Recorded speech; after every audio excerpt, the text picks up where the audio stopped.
Welcome back to another video of Super Nathan Jr. We are back with a Marvel review. Excuse me, I forgot that we're mixing all of them, both shows and movies there.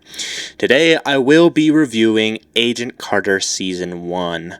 I watched the first season of Agent Carter years ago.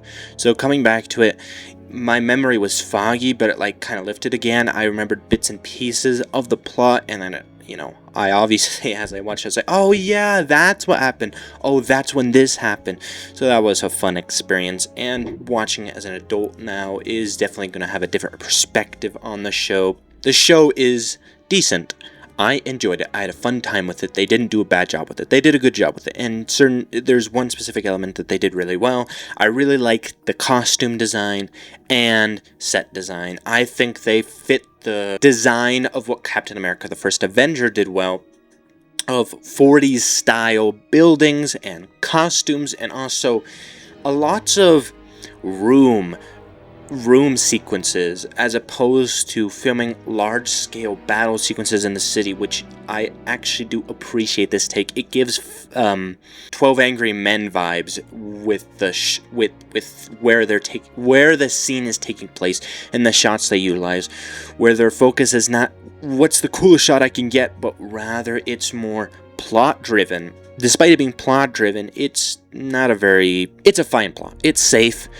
But for an espionage spy thriller type of show, for season 1, of course, the first season kind of plot-wise doesn't do a whole lot with it, unfortunately. One of the things that makes detective type spy stories so special and unique is that you get to experience with the main character these plot twists and these revelations and feel like you're also getting them. You feel like you're figuring it out with them, as opposed to just watching someone figure it out. Here, it's either just essentially feeling like you're watching someone figure it out, or else it isn't that big of a plot twist, either because it was predictable or else it's not as cool as it could have been. So it kind of takes you out of the experience, and I think that's a major flaw this season has. I really wish they did something more than just the traditional, oh, the Russians are after Howard Stark and Agent Carter's getting into the mix of things.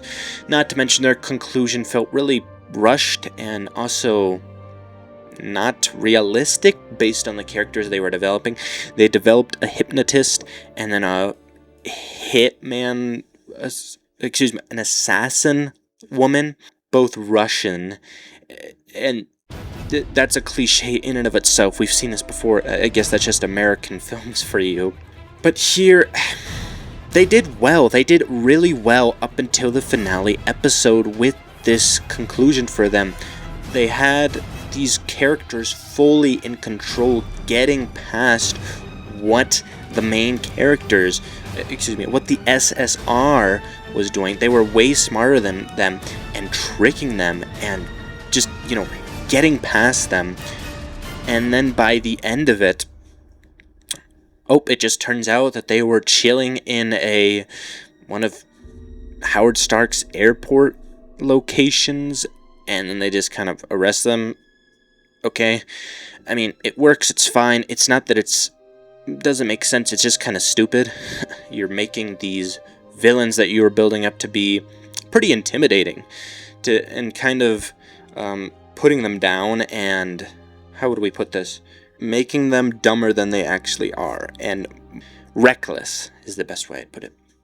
And then they try to go for a cliche ending where Peggy is having essentially the same talk with Howard as she did with Steve Rogers before he died. That's a cute reference. I like that, but it's cheap. A lot of this show is cheap plotline, but it's still an enjoyable show. It still can be enjoyable despite being cheap. Obviously, I enjoy the characters. Jarvis is an amazing character. The actor does a great job with him. The acting performance is great in this show. It's not the best ever, but it works pretty well. I like their performances. And then obviously I really liked the Stan Lee cameo in this season. That was nice. It was nice to see him again. I completely forgot they put him in there. Not much more to talk about. The plot is predictable, weak, pointless, especially since they kind of threw it all away, where Howard comes in at the final episode and he doesn't even confess. He just says, oh, well, it turns out that there's some Russian dudes that want me. I'm just going to set myself up for bait and we'll be good. And they're like, yep, we're going to do that. The SSR won't care about you anymore. Why? That's pretty bad writing. I can't dismiss that. Pretty bad writing there. But the rest of the show is fun. It's fun to go on the journey with them and, to fear for Agent Carter to get caught.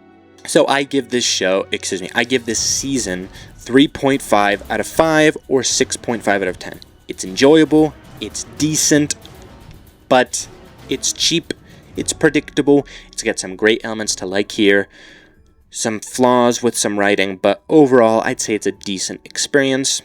I do recommend at least a one-time watch. I'm excited to see what they do with Season 2, but I can't imagine them doing much more based on the vibes I got from this season. So, what did you guys think of this season? If you've watched the show, please leave your thoughts down below in the comments. Please drop a like if you like this video, and subscribe to my channel for more content like this.